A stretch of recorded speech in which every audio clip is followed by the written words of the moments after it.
What are you doing to rest and receive during this season? As leaders, there's a lot of demands that are placed on us, and a lot of people that are pulling on us and needing us to give to them, whether it's emotionally, physically, just being present and there for certain things, as well as the mental drain. As leaders, we tend to have a good routine of pouring out, but we're not as great about getting fueled back up again. And what I know is we can't give what we don't have. Now, I know that when I'm feeling tired and worn down, my ability to consistently show up as the person that I want to be drops considerably.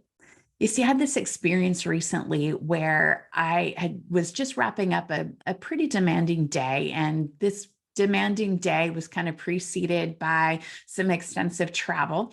And by the time my adult son called me needing my help with something, I knew that my capacity was pretty much on empty.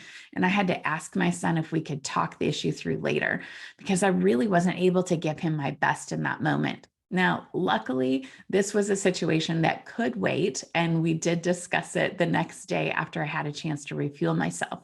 But in the past, I've made the mistake of pushing through those moments. And more often than not, I ended up having to apologize later for whether it be like a lack of empathy, my lack of creative thinking, or even just my ability to lift and lead others well. You see, our ability to refuel and receive is similar to kind of putting gas in the car.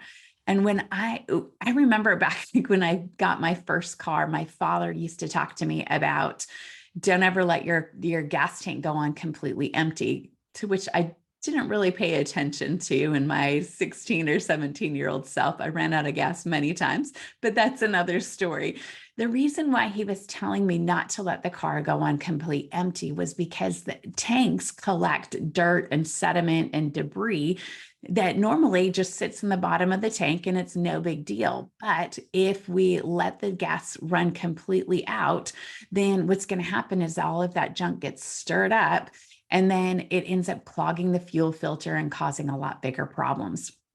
So we're no different. And when I'm operating on empty, I notice things in my behavior that can stall projects, create misfires, and damage the overall health of the teams that I'm leading.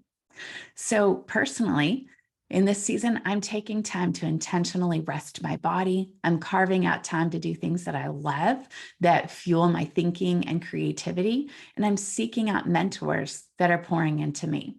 So now my question to you is, what are you doing to rest, refuel, and receive during this season? See, leadership is a journey. It's not a destination. And we all need to have the right fuel for the journey ahead. If you would like some help to refuel, reach out to me for a complimentary consultation. I'm happy to help.